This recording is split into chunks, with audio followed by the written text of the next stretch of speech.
अस्सलामु अलैकुम। एक दफ़ा सुल्तान महमूद गजनवी रहमतुल्लाह अलैह अपने वजीरों और चंद सिपाहियों के साथ सफ़र पर निकले हुए थे। चलते चलते आपके वजीर थक गए और कहने लगे, सुल्तान मुअज्जम, हमें भूख महसूस हो रही है। क्या हम यहाँ पर कुछ देर आराम कर सकते हैं और खाना खा सकते हैं?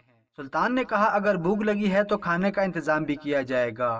आपने एक दरख्त को मुंतखब किया और उसके नीचे बैठ गए और एक वजीर से कहा, तुम जरा आगे जाकर देखो कि कोई बस्ती है, वहां से खाने पीने का इंतजाम करो और अपने साथियों के लिए खाना लेकर आओ। वजीर वहां से रवाना हुआ और चलते चलते उसे एक ऐसी बस्ती नजर आई। वो उस बस्ती में दाखिल हुआ। वहां उसने एक अजीब मंजर देखा जिसे देखकर वो दंग रह गया। वो मजीद आगे बढ़ा और देखा कि एक जगह बहुत सारे लोग जमा थे और अपनी जुबान में कुछ कह रहे थे। उसने आगे जाकर देखना चाहा कि ये क्या माजरा है, ये तमाम लोग क्या पढ़ रहे हैं और किसके आगे सब कुछ कर रहे हैं। जब वो आगे बढ़कर देखने लगा तो उसको वहां पर एक बहुत ही खूबसूरत बुत नजर आया। वो बुत एक औरत का था जिसे हीरे जवाहरात के हार पहनाए गए थे। सोने के बड़े बड़े हार उसने पहने हुए थे। यहाँ तक कि उसके बदन पर एक ऐसा खूबसूरत लिबास था जैसे मलका या रानी को पहनाया जाता है। उस वजीर ने पहली बार वो बुत देखा था और जब उस बुत को देखा तो देखता ही रह गया। वो उसको ऐसे मदहोश होकर देख रहा था जैसे कोई सामने जीती जागती औरत हो। लोग उसके सामने खड़े अकीदत से ना जाने क्या क्या कह रहे थे। अब दूसरी तरफ सुल्तान महमूद गजनवी अपने वजीरों के दरमियान बैठे हुए थे और खाने का इंतजार कर रहे थे। जब काफी देर हो गई तो सुल्तान ने अपने सिपाही से कहा कि जाकर देखो फलां बस्ती में उसको क्या हो गया है, अभी तक वापस नहीं आया, कितनी देर हो गई है। वो सिपाही अदब से उठा और बस्ती में पहुंचा। पहले तो वो बहुत दंग रह गया था, लेकिन आगे जाकर उसको अपना वो साथी नजर आया।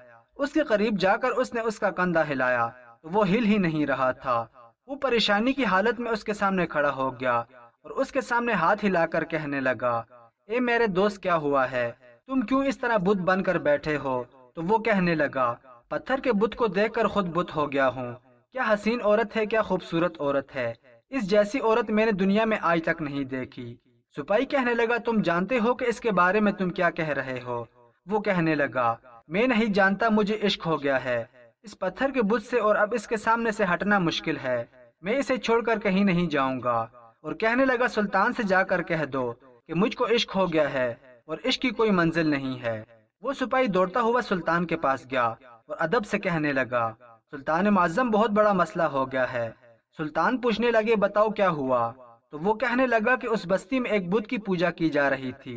वो बुत किसी औरत का है और उस बुत के सामने आपका वजीर दिलहार बैठा है और कहता है कि इतनी हसीन दोशीजा के सामने से मैं हरगिज नहीं हट सकता। उसको छोड़कर मैं कहीं नहीं जाऊंगा। सुल्तान कहने लगा, चलो चल कर देखते हैं क्या मामला है। सारे वजीर और सिपाही सुल्तान के साथ वहां पर पहुंचे। आप उस वजीर के पास आए और उससे कहा कि खड़े हो जाओ। वो अदब से खड़ा हो गया जबकि होश में नहीं था, लेकिन फिर भी वो आपके सामने अदब से नजरें झुकाए खड़ा था। सुल्तान महमूद गजनवी ने पूछा, क्या हो गया है तुम्हें? वजीर कहने लगा, सुल्तान, मैं आपसे एक बात करना चाहता हूँ। वो जो सामने औरत है, मैं उसके इश्क में गिरफ्तार हो गया हूँ और उसके अलावा मैं किसी के बारे में सोच भी नहीं सकता।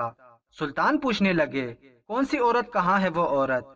वजीर ने इशारा किया, वो देखें उसके सामने वहाँ लोग हाथ जोड़े खड़े हैं और उसके सामने अकीदत से ना जाने क्या क्या कह रहे हैं। मैं यहाँ से नहीं हिलूंगा जब तक मैं उसको हासिल ना कर लूँ और उससे शादी ना कर लूँ। सुल्तान कहने लगे, ये कैसे मुमकिन हो सकता है, क्योंकि वो मिट्टी की बनी हुई औरत है, एक पत्थर का बुत है। वजीर कहने लगा, जो भी है सुल्तान मुअज्जम, मैं इसको देखकर पागल हो गया हूँ, बस इसके हुस्न के जलवों में खो गया हूँ और उसको यहाँ से लिए बगैर मैं हरगिज नहीं जाऊंगा। वजीर की बात सुनकर आप सोच में मुब्तला हो गए। या अल्लाह, ये क्या हिकमत है, ये क्या माजरा है। सुल्तान वहां से वापस जाने लगे तो वहां का पंडित आपके पास आया और कहने लगा, कौन हो तुम और हमारे इस खुदा के पास क्या कर रहे हो? किस मकसद से इस बस्ती में आए हो? आपने फरमाया, हम यहाँ पर तुम्हें कोई नुकसान पहुँचाने नहीं आए थे, बल्कि हमारा वजीर यहाँ पर आया था खाने पीने का सामान लेने। वो तुम्हारे इस बुत को देखकर यहाँ का ही होकर रह गया है, इसके इश्क में मुतला हो गया है। पंडित कहने लगा, ये तो अच्छी बात है, इससे तो हर कोई मोहब्बत करता है।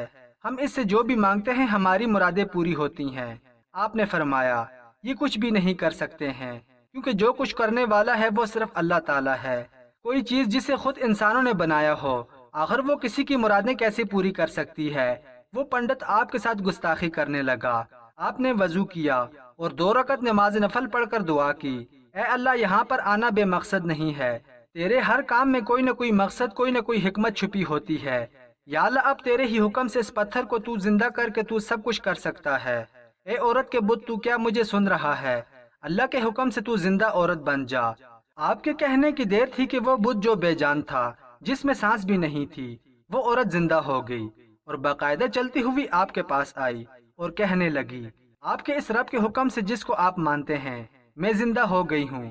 آپ نے پوچھا کیا تم مسلمان ہونا چاہتی ہو؟ وہ کہنے لگی، میں ان تمام بستی والوں کے سامنے آپ کے ہاتھ پر بیعت کرتی ہوں اور اسلام قبول کرتی ہوں۔